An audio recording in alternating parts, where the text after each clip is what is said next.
Hello everyone, I'm Anisha. Welcome all of you to my channel, that is Virtual Classes. So today in this video we are going to continue your chapter number 4 that we have already started, okay, and we have already completed the part 1. If you haven't watched that video, please kindly watch that video, okay. The link you will find in the description box, and you'll also find link for other subjects, okay. You'll find the playlist there, so you'll find all the link for other subjects like science, maths, English, so you can watch all those there, okay. So see, this chapter is new beginnings, cities and states. So we have already started when we have completed the part 1 also, and in the part 1 what we have learned? We have learned about, we have recalled something from your class 6 standard, that is about the first urbanization, isn't it? And thereafter we came to know that after that what happened, almost after 1 millennium there was second urbanization again, and under that we have learned about the Janpads and the Mahajanpads, isn't it? And after that we have also learned about the early democratic traditions. So here, apart from that, we are also going to see what innovations, okay, what kind of innovations were happened during that age of these Janpads and Mahajanpads, okay, especially during this, after the disintegration of Harappan civilization, almost after 2 millennium, okay. So this urbanization again takes place, and it is continuing even today also, isn't it? So we have learned about those things. So today in this class we are going to learn what are the other innovations that had taken place during that time, and after that we are going to see about the Varna Jati system, okay, and we are also going to see the other development happening elsewhere in the India, and with that we will try to complete this chapter by today, okay, in this class only. And today's class, the explanation will be in English only. If you want to listen in Hindi explanation, I have already uploaded the video, you can watch, okay. Again, you'll find the link in the description box, okay. So let us start. See, more innovation, okay. What are the other innovation? Let us see now.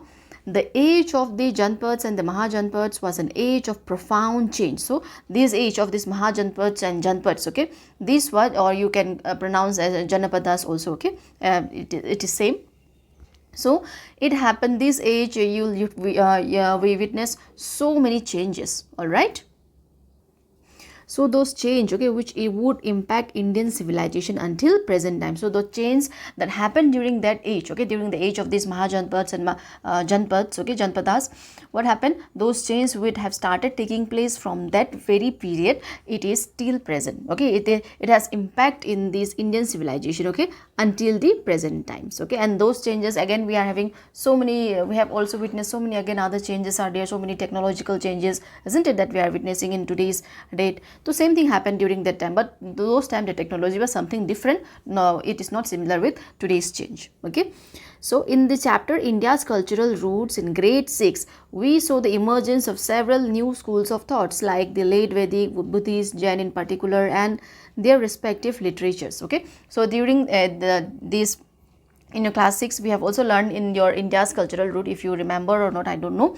If you remember, you can, if you don't remember, you can again watch the video, okay. It is present in my channel only.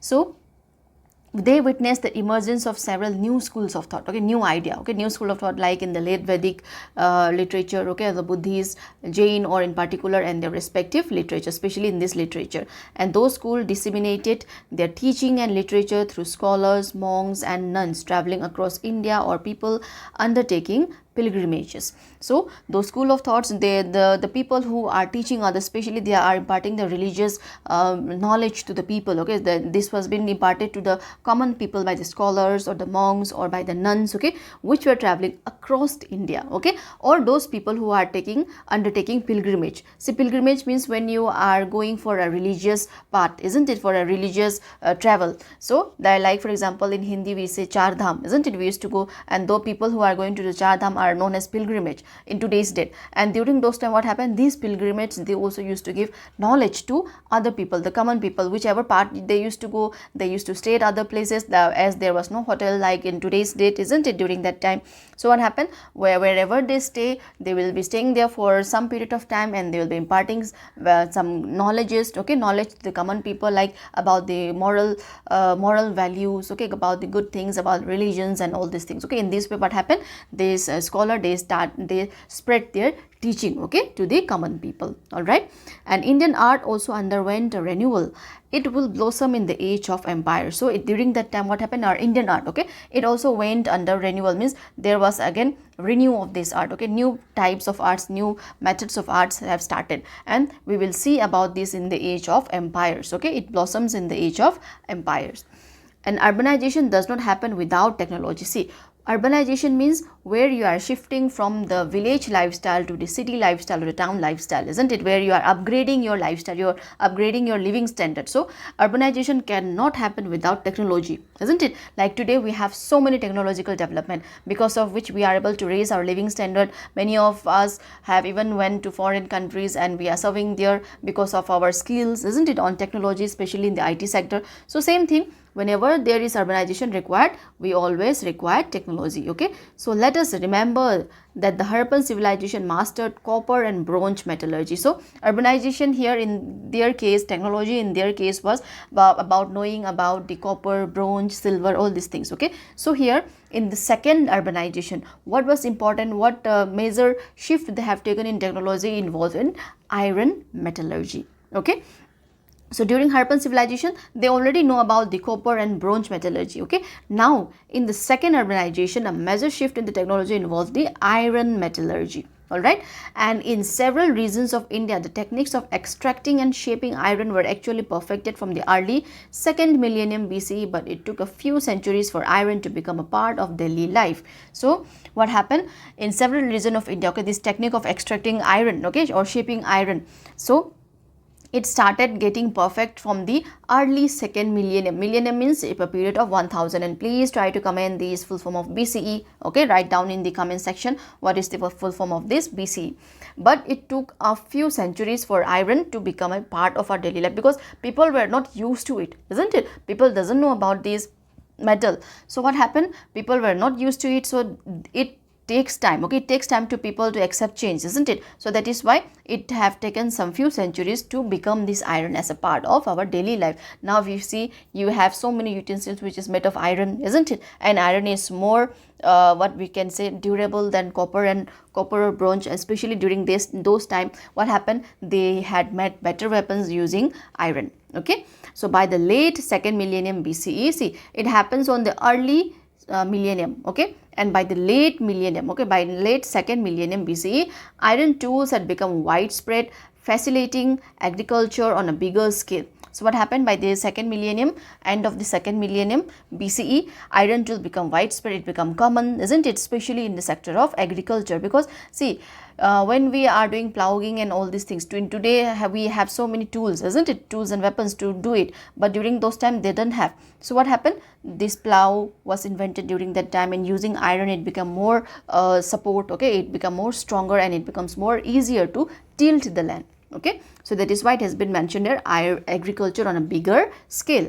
Iron also made better weapons than bronze, lighter and sharper, swords, spears, arrows and shields, etc. So this iron, okay, as compared to this bronze or copper, what happened, they used their weapons, okay, which are been made out of irons, are more sharper, more lighter, and the swords, as example, during this time, these are the weapons, these are the common weapons, okay, the swords, the spears, or the arrow and shield. The shield, this is the one which they used to protect themselves, they used to carry in hand, isn't it? So as this happened, there is some evidence of warfare between neighboring Mahajanpadas. How frequently or how intense it was, of course, it is impossible to tell. So from the evidence, okay, which the scholars have found, which the historians have found, okay, they have also come to know that there used to be warfare between the neighboring Mahajanpadas. Suppose, see, there are 16 Mahajanpads, isn't it? This A and B, let us say.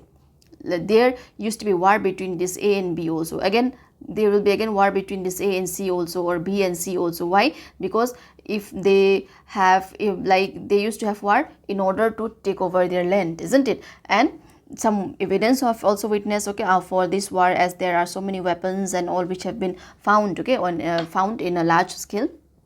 So Mahajanpas, there are 16 Mahajanpas, isn't it? So there used to be warfare among them also, and sometimes there used to be friendship among them also. What happens if A and B become friends? Then what will happen? Their kingdom will expand. They will become more powerful, isn't it, as compared to other Mahajanpas? So there used to be warfare also. If they overcome the war, if they won in that war, what will happen? They will acquire the kingdom with which they are having the attack, or with which they are having the war, isn't it? So, and we don't know how frequent this happened, okay, how or how intense it was. Why? Because we don't have any evidence for it. We don't have any complete evidence for it. Whatever we are studying here, we always remember that history, okay, history, it is all based on assumptions and all, okay, assumptions and all, based on the findings, based on the evidence, whatever we have find, okay, but we cannot tell exactly what has happened during that time. Why? Because we were not there, isn't it? We were not born during this time, so how can we tell about that? So that is why it is impossible to tell, okay. Such military campaigns, but occasionally alliances too. So sometimes these military campaigns, but sometimes occasionally what? Alliance means making friendship. That means suppose if A and B decided to become one, then they will become more powerful, isn't it? So in that way they used to have alliances also, okay, with one another.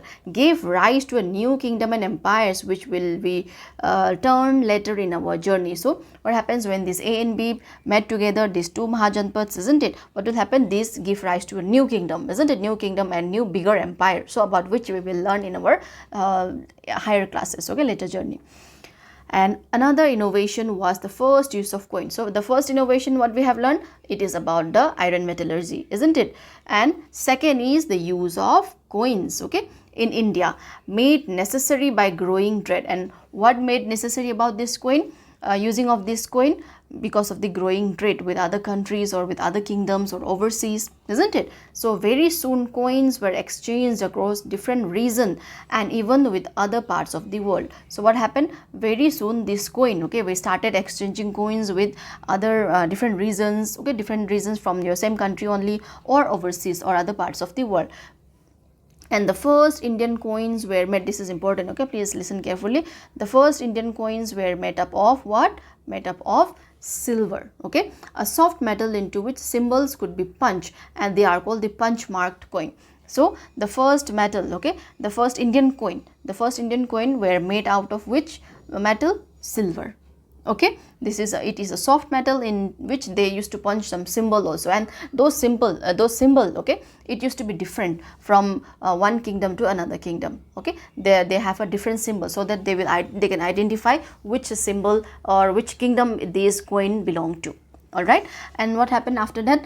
Later coins of copper, gold and other metals were also made, and you will see the image of this punch mark coin, okay, here in your book only. I'll show you afterward, and see how they are making it here.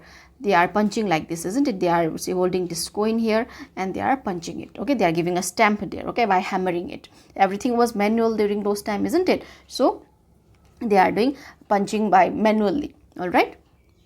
And some other coins were also made up of copper, gold, okay, after silver. And generally a Mahajanpat issued its own coin. So this is what I was telling you. This Mahajanpats, every kingdom, okay, or every Janpats or Mahajanpats, they used to have their own coins with different symbols on it. All right. But coins from neighboring regions were used as well as exchanged in trade. But even though, okay, like if you want to trade with other region, with, like, suppose these Mahajanpats, if they wanted to trade with one another, then they used to accept one another coins also.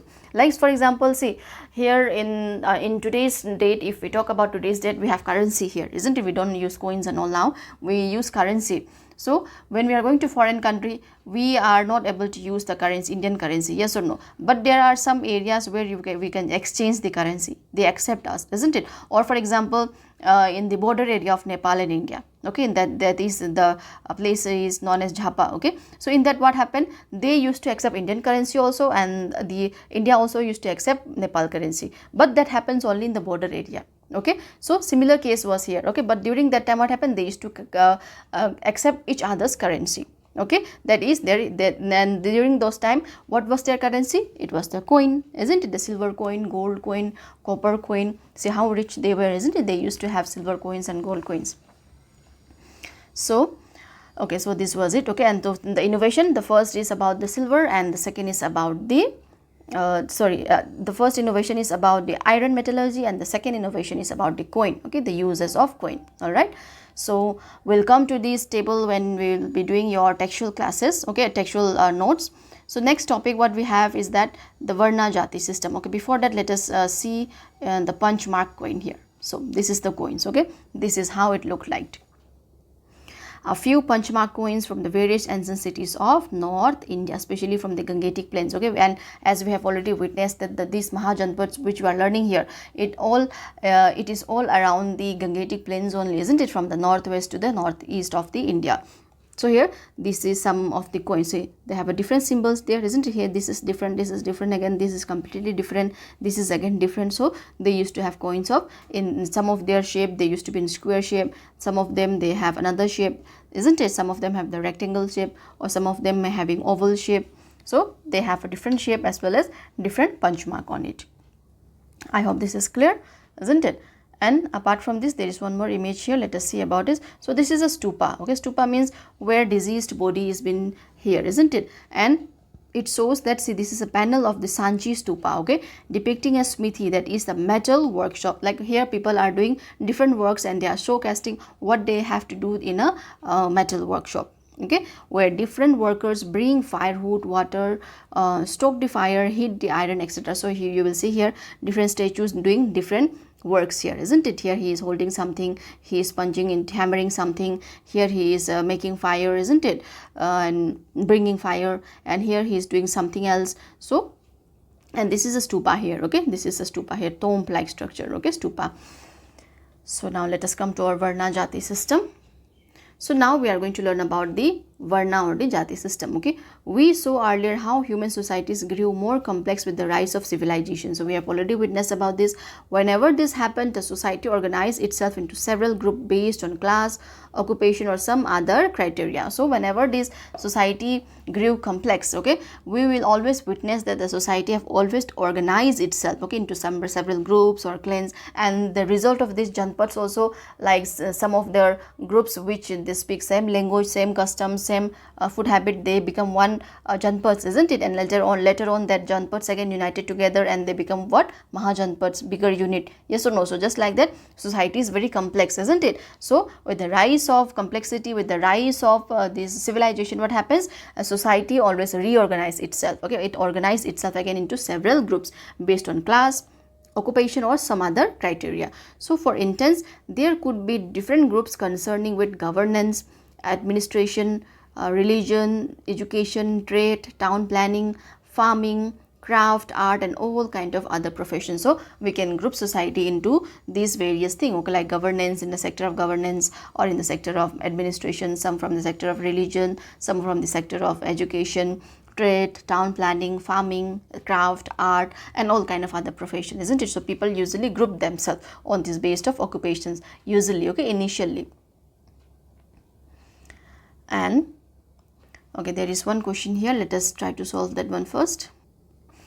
So why should a complex society divides itself into such groups? So we have just learned about like complex society used to divide into such group, isn't it? So what is the reason behind it? So see and think about several possible factors why this happened. So what might be the reason according to you? See, a complex society has been divided into groups, isn't it? To manage their different role efficiently and to maintain order in the society. You can write in that way, okay? And or like some specializations makes work efficient and help society function smoothly. Like if you know something from your skill, something that you are doing, like in your, you are good in administration, you are good in crafting, or you are good in art, or you are good in farming, then if you have specialization on that very field, you will be doing very efficient work, isn't it? And you'll be contributing towards the economy of your region. So for that, society used to group itself. All right, and other part of this question, that is lists such other such profession you expect in complex society in the first millennium BCE. So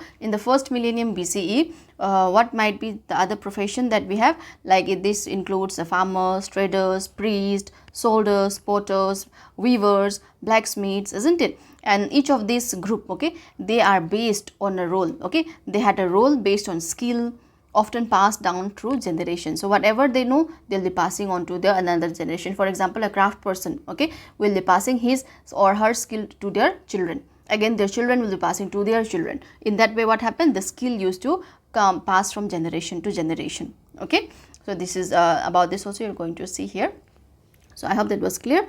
And in an ideal society, see, ideal, what is an ideal society? Ideal society is that society where everything is very good and everyone are living very happily and very with peace and harmony. Okay, so in an ideal society, all those groups would complement each other and work in harmony. But most of the time, these divisions also lead to inequalities. Okay, so this division, this group that you have created, isn't it, administrative group, the priest, the soldier group, or the farming group, or the crafter group, the art group, isn't it? So sometimes what happens, this creates what? Inequalities. Okay, some groups acquired more wealth, more power or influence than other. What happens in this process? Some of the group will acquire more wealth and they become more powerful and they influence other, and also what happens from that, they started exploiting the other low class group or low caste group, we can say, isn't it, low class group. So in other words, while equality is an ideal, isn't it, it's an ideal that human society have often aspired to, very few if any have ever achieved it. So what society wants is that equality, isn't it, everyone should be equal, isn't it? So but what happened, this is very hard for society to aspire, isn't it? It doesn't get it, and only very few of them achieve it. Otherwise what happened, you will see majority of the society, there are always majority inequalities. If you talk about present day, there are basically two groups, rich, poor. And then the rich also, there is to be again some elite class, elite group, some middle class again. So there are so many groups among them also, isn't it? So this is creating inequalities in a society, okay, among people. What will happen? The rich will always try to exploit poor, and the poor will always feel bad that I'm always been exploited by this rich group. And from that what happened? They used to start hating one another. Like for example, if you have heard about Karl Marx, he have mentioned in his book, isn't it, like there are haves and haves not. That is, those haves are the rich people and haves not are the poor people. Those have nots are usually from the labor class, and these rich people are the one who are making giving the work to those labor classes, isn't it, who own industries, who own companies and big things, big business, isn't it? So just like that, inequalities always happen, yes or no? So in India, the society was organized in a two-fold system. So if we talked about India, okay, initially what happened, our society was being organized into a two-fold system. Okay, so one category was the jati. So first category was which one? This jati. Okay, a group or community of people with a specific professional occupation closely tied to their livelihood. So a jati, okay, it is a group or a community of people, okay, which have a specific professional occupation, means their occupation is different from one another, okay, and they are doing that to earn their daily bread, earn their daily livelihood. All right, and the skill that defined a particular jati, for instance, like skill in agriculture, metallurgy, commerce, or any craft, okay, the skill whatever a people acquired, okay, was generally transmitted from generation to generation. I have already mentioned, isn't it, whatever skill they have, if they have a good skill in agriculture, they will be telling to these things to their children also, isn't it? Or they are good in metallurgy, like iron metallurgy, copper metallurgy, bronze metallurgy, then what will happen, they will again transfer that skill to their children. And if they are good in commerce, mean trade or business, isn't it, then again they'll be transferring them.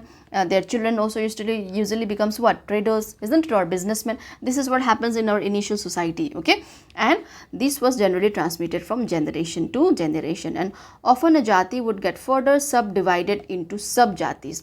Again, listen very carefully here, okay, this jati was again subdivided, okay, into sub-jatis, each of which developed custom, traditions of its own, for instance concerning marriage, rituals, or food habits. Here, see, for example, these are the group of jatis. Let us just say A, B, C, D.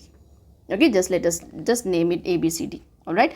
Again, okay, what happened? This A, there will be again other subjati here. Okay. Again, like 1, 2, 3, 4. Let me just here give. Okay, 1, 2, 3, 4. Okay. So again here you will find again another subjati. Again here you will find again another subjati. So like this, and each of these subjatis, okay, subjatis, they again have different rituals related to marriage. They have different tradition here. They have different customs. They have their food habits. It is very different. Okay, their rituals are different. So they started developing. There is one group, again that group is divided into many other groups, and those many other groups again have their own customs, their own traditions, their own rituals for marriage, or their own food habits, their own dressing style, or whatever it is. Okay, so I hope this is clear. So this jati is again subdivided. Okay, and how it is subdivided? Let me tell again. See, this is a jati, isn't it? And among this there is again other division happened, and all these have different custom, different rituals, everything is different.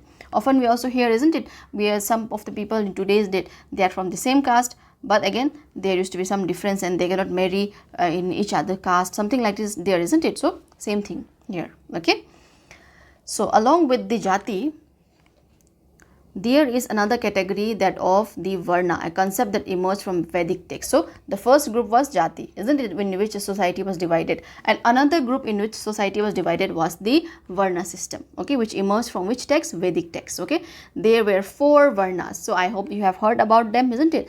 The Brahmin were engaged in preserving and spreading knowledge. This is the first one. Okay, and in the performance of rituals. So Brahmin, usually they were engaged in preserving and spreading knowledge and in performance of rituals. Okay, and the Kshatriyas, that is the second group. Okay, second varna.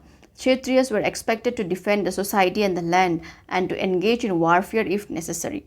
And Vaishyas, this is the third group, okay, were supposed to increase the society's wealth through occupation of trade, business, or agriculture. And finally, the last is the Sudras, were the artisans, craft persons, workers, or servants. So this is in what another category was there, okay, on the concept of varna, okay, varna system.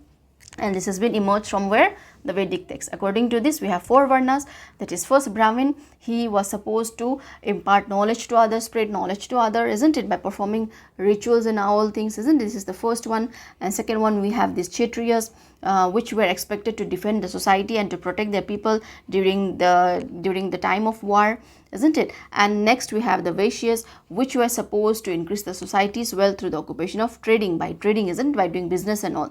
And lastly, we have our Sudras. They were the artisans, the craft person, the workers, the labor class, or the servants. Okay, and later on what happened? The Sudras were being exploited very badly by Brahmins, Kshatriyas, and Vaishyas, by the other 3 classes. Okay, about that you will learn in more detail in your higher classes. Okay, as for now, what you have to know, India's society was divided into 2 categories. First was on the basis of jati, another is based on varna system, and again varna system, it has been divided into 4 groups, that is Brahmin, Kshatriyas, Vaishyas, and Sudras. Okay, this is what you have to remember for time being, okay, as for this class.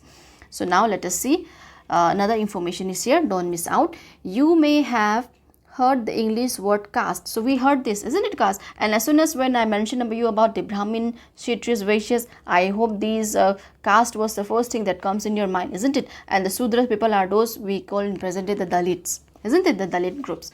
And they were been so badly exploited that they were not even allowed in the area where the Brahmin used to live. They were not allowed to go to the temple. They were not allowed to take water from the village well. They were supposed to live from outside the village, outskirt of the village. They were treated very badly. Okay, so these are some of the things which happened later on, not initially. Okay, initially it was not like it, but later on what happened, people started like after acquiring power and influence, they started exploiting them. And what happened, thus this inequalities, okay, the rise of inequalities, the gap between this class, okay, this caste group widen up.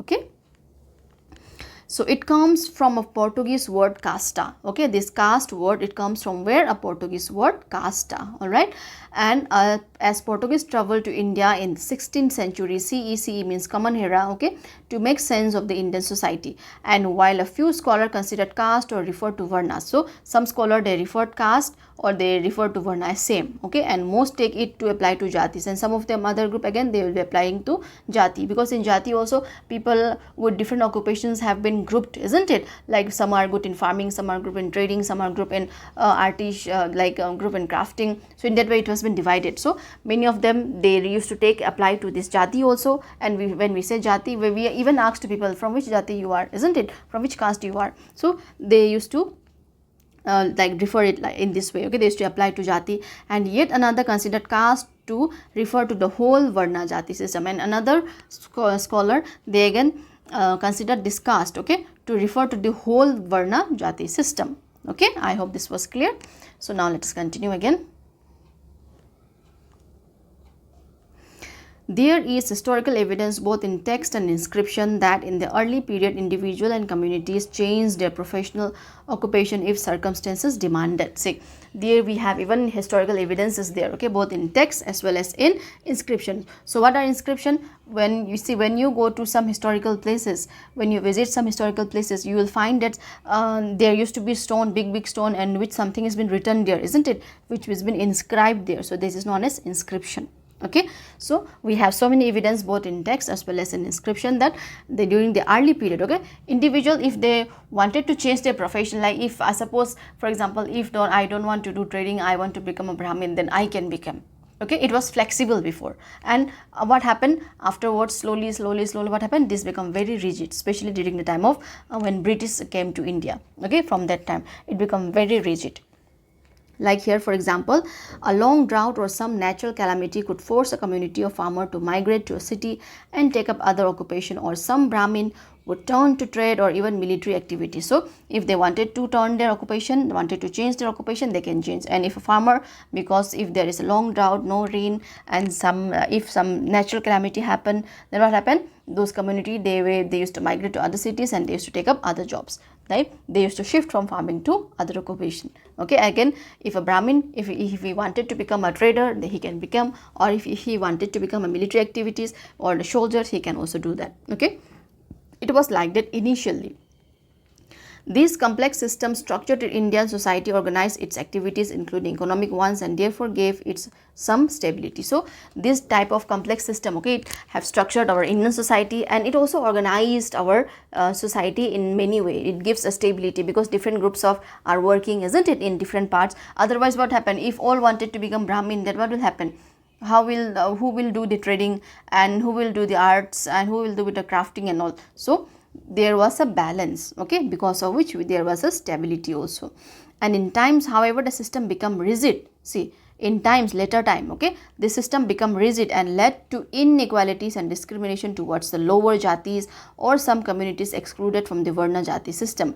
This process will be studied in our higher grade. So what happened in times, okay, in the later period, this system become rigid, means now you cannot change your occupation. If you are Brahmin, you are Brahmin. Okay, if you are born to a Brahmin family, you will be a Brahmin. If you are born to a Sudra family, you will be Sudra. That means, and especially the Sudra caste was been very much exploited by the other groups, okay, by the people. This it was considered as a lower jati. Okay, like for example the cobbler or the laborers, okay, they were all considered under this lower jati, and they were been excluded from the Varna. Some of there were some communities also which were been excluded completely from this Varna jati system. About this you will again learn in your higher class. Okay, as for now I have just given you some hints, isn't it, like how they were been treated, how they were been exploited. So this is what had happened, and this is what even I think you have also heard about them, isn't it? But the system started changing slowly after independence, and there was given this reservations, quota and all, isn't it? So that those lower group of people, so that they can uplift themselves, yes or no? So those are different thing again, okay, you'll study in your higher class. As for now, you need to know what it is given here in your book, okay?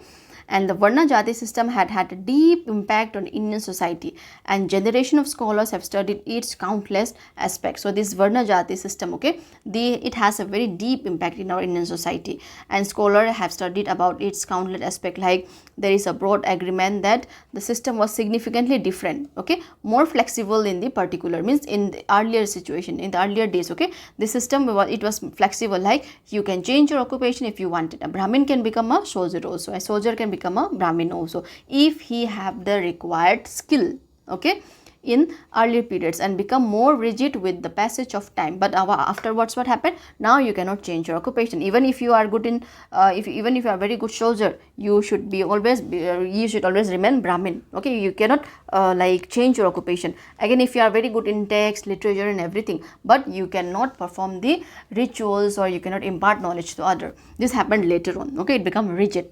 And during during the British rule in India. Let us also keep in mind that while Varna Jati has been an important mechanism at work in Indian society, it is not only the one. So what also we have to keep in mind that yes, Varna Jati system has played a very important role, okay, in our Indian society, but it is not the only one, okay. There have been many others, some of which we will explore later, and especially in our theme, our cultural heritage and knowledge tradition, so about which we will learn in our other theme, that is our cultural heritage and knowledge tradition, that is in our civics part, okay. So that was about the Varna Jati system. I hope it was clear. So now let us see some questions again, okay. Think about it. Inequalities within society can exist in many forms. True, isn't it? So have you ever encountered any incidents where you or anyone you know might have been made to feel different from others? So if yes, please comment down yes, okay. My answer is also yes, because I have seen so many people illy treated, unfairly treated because of their, especially because in Indian in case of Indian society, what we can say, that people from the lower caste are being treated as, when if they are very poor, then they are very illy treated, isn't it? I have seen this by the other caste group. And other discrimination which I have seen is on women with fair color and women with darker color. Yes or no? There are so many inequalities even exist today. Every household, most of the household, they wanted their child, especially girl child, to become very fair. So this is also a discrimination. This is also an inequality, isn't it? Inequalities. So this is what I have witnessed. If there is anything that you have witnessed, kindly mention in the comment section, okay. And next, do you think equality is desirable in society? Yes, isn't it? Equality is very important in a society where everyone will be treated equally, where everyone will be respected and they will be valued in a society, because all of us want to be equal, isn't it? We don't want to be discriminated by other people. We don't want it to be exploited by the other people. So if so, why? Give reason, okay, for your answer, why? And have you came across people or initiative that lessened the inequalities? So like my answer was yes, isn't it? So for this it is yes, isn't it? So, and I have also given the reason why, when people are being treated very disgracefully, or they are not being valued, they will feel very bad, isn't it? So equality is very important to make everyone feel respectable, to make them valued, that to make them realize that they also add something in this society. So again, next question, have you ever come across people or initiative that lessened equality? Yes, a government organized scheme is there, isn't it, where you get free education? Yes or no? Where you are getting free education until the age of 4, free and compulsory education, is it? Until the age of 14, not 4, sorry, until the age of 14, okay. And again, there is a midday meal scheme also, so that the poor students who are unable to go to school or who are unable to eat 2-day meal, they will be coming to school. At least they will learn something and they will also get some healthy eating foods, isn't it? So these are some of the initiatives, or there are so many other NGOs and all who are trying to bring the women's, isn't it? Well, especially the women's, where the women's are being very unequally treated, isn't it? In our society for a very long period of time, only men were being allowed to study and do jobs, isn't it? But in today's day, you find so many women are doing jobs, isn't it? Even me, see, as a woman, I'm teaching you, so I'm doing a job here. Yes or no? So I have seen these things, okay. So people are taking initiative, okay, to lessen the inequalities. If you have anything in your mind, you can say it, okay. You can write it in the comment section. So this kind of initiative, okay, it reduced this inequality and give everyone a fair chance to succeed, okay, especially those group who are supporting with the women's right, okay. That is what I want to tell you, okay. So now let us see our last topic, that is development elsewhere in India. Elsewhere means other part. See, until now, which part we are talking? We are talking about the northwestern part, isn't it? Northern part, especially the Gangetic Plain part. So now we are going to take a development which happens apart from that northern state, okay.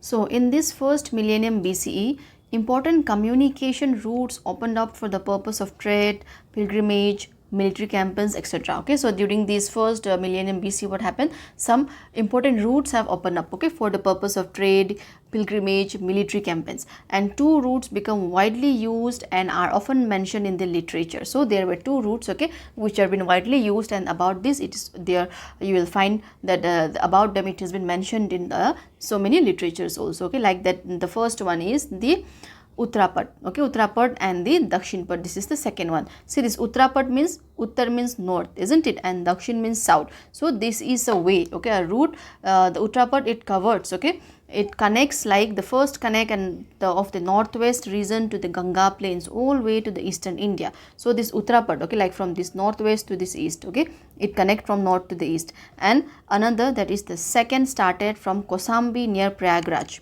okay, near Prayagraj, then a capital of one of the Mahajanpads, and crossed the Vindhya range, okay. So like this, from here it started till south, okay. The second mark, that is the Dakshina path, okay, Dakshin path.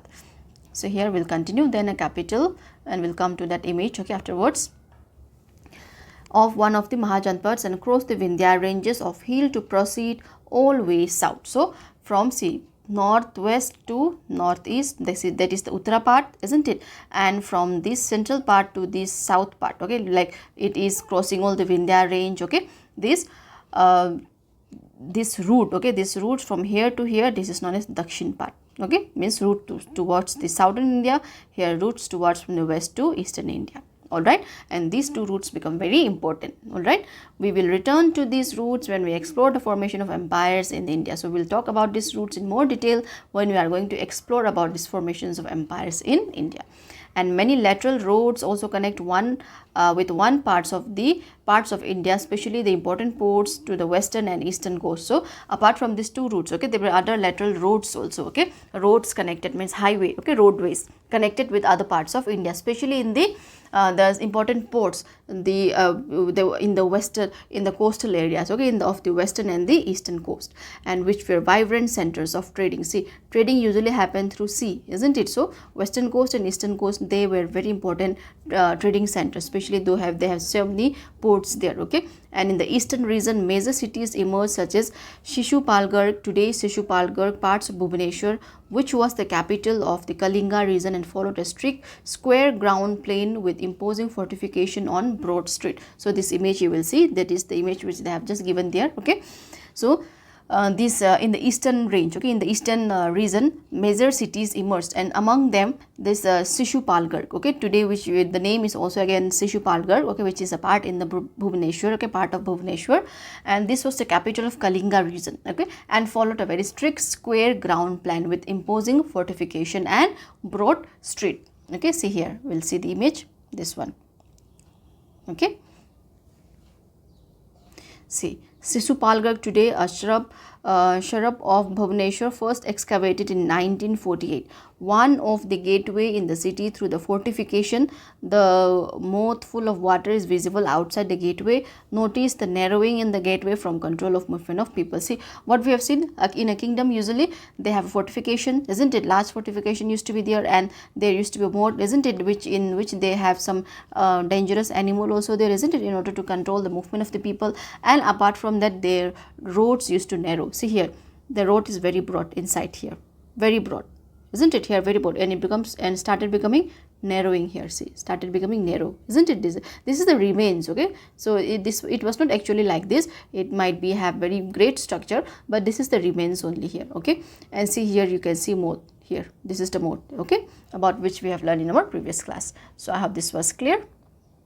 So let us continue.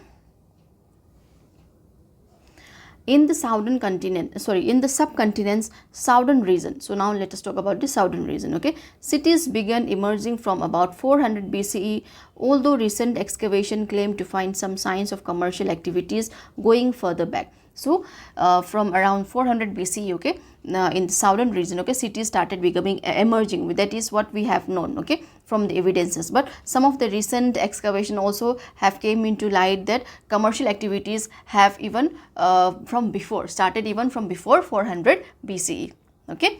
And around this time, three kingdoms emerged. So these three kingdoms are very powerful, okay, about which you will learn in detail in your later classes. That is the Cholas, the Cheras, and the Pandyas, okay. These were very powerful kingdom, Cholas, Cheras, and the Pandyas, okay. Remember the name. So here we have given a timeline, okay, just to make us understand that. See, this was the Harappan civilization, that is before 1900 BCE, isn't it? And here from this period, from here, it used to go backward, isn't it? So from here 1200 till 400 BC, it was the period of Janpadas, and in between again Mahajanpads came, isn't it? Mahajanpads came. So here from 800 to, this is a roughly sketch, okay, from covering the period from 1900 BCE to 300 BCE. Okay, this is just a timeline, you can understand it, okay, by looking it carefully. And so here are some of the image of the shells and gemstone industries at the sites of the Kondumanal near Erode, Tamil Nadu. Okay, so these were some of the precious gemstones which were found in Tamil Nadu. Okay, and they used to trade about these things. Okay, not only this, they were very rich in gold and silver mines also they were. Okay, apart from the archaeological evidence, the most ancient Tamil literature mentioned those kingdoms and several of their kings. So apart from the archaeological evidence, whatever we have got about those three kingdoms which we have just mentioned, the Cholas, the Cheras and the Pandyas, isn't it? So apart from that, the most ancient Tamil literature, see, Tamil language is also one of the oldest language, older than Sanskrit language. Okay, so in that Tamil literature it has been mentioned about those kingdom, okay, the Cholas, the Cheras and the Pandyas, and about their kings. And because of the southern regions are rich in resources such as precious and semi-precious stones, gold and spice, they profitably traded not only with the rest of India but also with kingdoms and empires overseas. So the southern region of our country, they are very rich in resources, natural resources, especially the semi-precious stone which we have just seen the image here, isn't it? The gold and spices. Spices even today they used to import in so many other parts of India as well as overseas, isn't it? So they were been profited very much, okay, in the trading. Okay, not only importing with the rest of India but also they used to export this to the other countries also, overseas also, okay, foreign countries also. And by 300 to 200 BCE, almost the entire subcontinent, including region in the northeast, was one vibrant interconnected land. Goods and culture traveled from region to region and often beyond India to parts of Central Southeast Asia. So by 300 or 200 BC, what happened? Almost the entire subcontinent, from north to south, from east to north, west to north, okay, there was connection, okay, there was a road connection for all of this region, okay, there was interconnectedness, okay, of this land. Not only goods, culture also travel from one region to another. See, in northeast you will find different culture, in south we find different culture, in north again we will find different culture, when in west again we have different culture. So all this culture also traveled, okay, not only goods, not only trading things, but also culture travel from region to region, and we started adopting the culture, we started adopting the food habit, we started adopting their dresses, isn't it? So in that way culture also traveled, all right, beyond India to the Central Asia and Southeast Asia. Okay, and about the same time the Mahajanpas ceased to exist, leaving the place to fresh development that were going to reshape India. And that very time, okay, the Mahajanpas which we have learned during in this Gangetic plain, okay, so this development started during the same time, okay, when Mahajanpas were developing in the northern side in the Gangetic plain, in the southern side this development were taking place that we have just studied now, okay, and it was all ready to give India a new shape, a reshape, that is the second urbanization, which is still continued till today. Yes or no? So with this we have completed your chapter, okay, and yes, see, this summary, as you all know, we will do in little detail, okay, and I'll provide you notes in the form of summary also that will help in your preparation of your exams, okay, and we will bring some extra question and answers along with your textual question answer. Textual question, there are only 4 questions, okay, and there was a table in your chapter, we will also solve that as well, okay, in your with your this textual question and answer, and we'll bring the objective types and fill in the blanks or true or false, whatever is required, okay, for this chapter. So don't worry, keep learning, okay, and keep supporting me, and please subscribe and please hit the like button and share this channel with your friends. I need your support and motivation now, okay, so please help me. All of you have a very nice day ahead. We'll meet again in my next class, okay.